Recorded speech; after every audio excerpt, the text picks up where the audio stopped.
Hey, what's up guys? Today, this video is about what is your top 10 favorite albums of all time, and I'm going to break down my top 10, and in the comments, don't be arguing about whose top 10 is better than your top 10, but I'd love to hear what you guys got to say in the comment section below.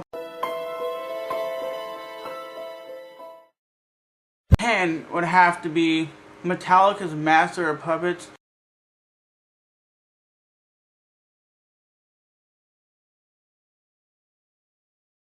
Just for the simple fact that it was an innovative album for that time. It had great, really fast, heavy stuff with actual melodic riffs, as such as Battery. The beginning of Battery was just an acoustic thing, and you had Orion. Orion just had a crazy melodic bass solo. Stricken album. No, it was 10,000 Fists. That's what it was. 10,000 Fists.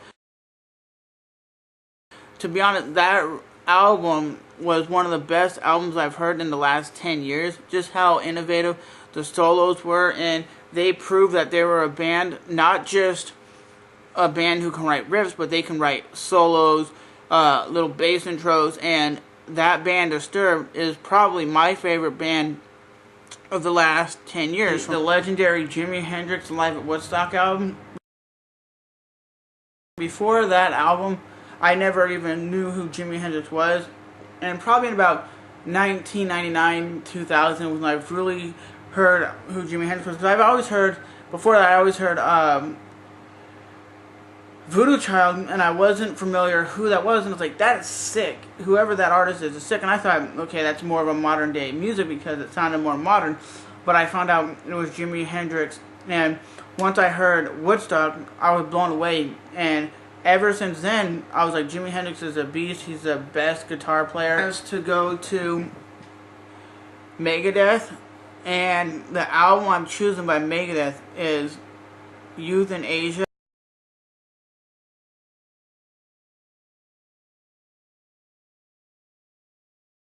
It just has melodic, slow songs. It has very fast, heavy songs. That was the very first album that I got into when I started listening to metal, and that was probably probably the first metal band I ever heard, and that was around 1994, 95, and I thought that was the heaviest I've ever heard in my life. It was just aggressive. There wasn't no music out there at the time that I knew of that was as ballsy and was aggressive, and it was just a tremendous song. Album. It has great solos, great like Acoustic Source. Has to be Pantera's Vulgar Display of Power. For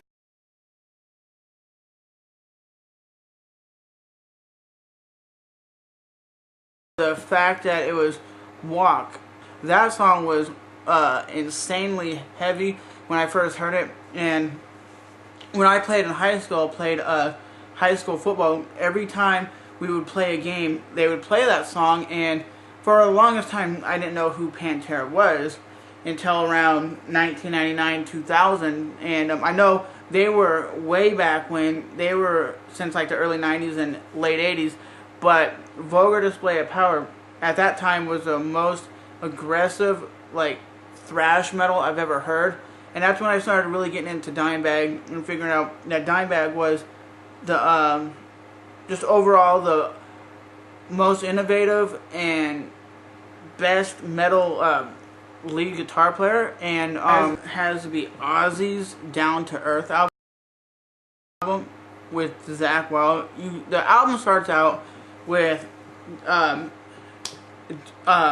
keyboard, and it's just that keyboard riff, and it comes like and it's a really aggressive album, like really good album.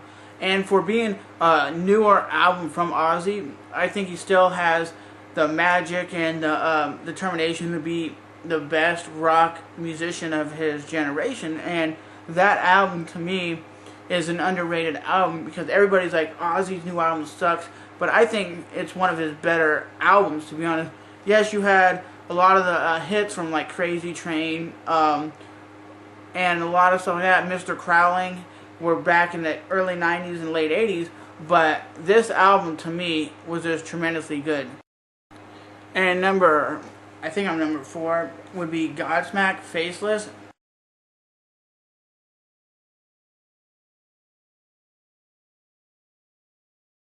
That album is to me, one of the better albums of the last 10 years. You had a band who can write good riffs, write good solos, and they have some tribal stuff. They have like, what are they, bongos and stuff. And Godsmack is an underrated band to me, because all my friends are like, Godsmack's not that good. I'm like, well, for one, they write decently good riffs, they write great solos, the actual singer can sing, they don't just play rock or metal, they have acoustic stuff, they have metal songs, they have songs with bongos that are more tribal, and to be honest, that's my pick for number 4. That album is a top to bottom, every song on there. It's one of those albums you can listen to top to bottom and you're not going to be like, damn, this song sucks. Number 3, guys, I'm really going to have to sit down and tell you, it's the Beatles' greatest hits album.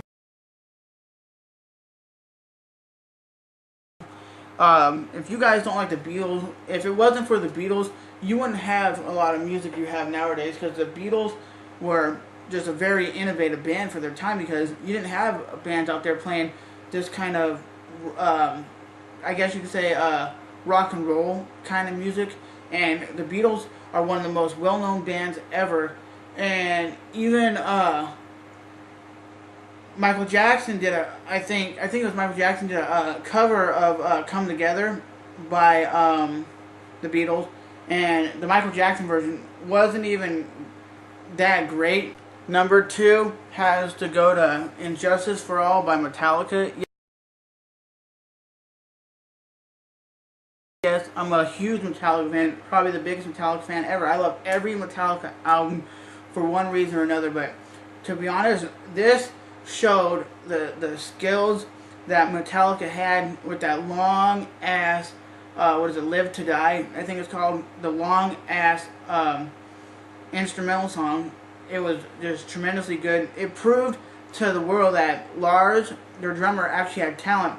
His drums on that album have some of the best tone out of any drummer I've ever heard, and it proves that he has the ability to do a little bit of blast beats. He can play double bass really fast, but Lars proved to me on that album that he was a tremendously good drummer, and to be honest, that's why I'm picking that as number 2. Killswitch Engage is number 1 for their album End of Heartache.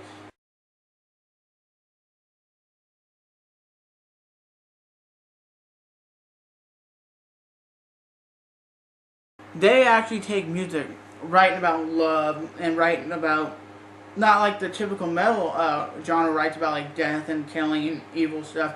They can write about love, and on that album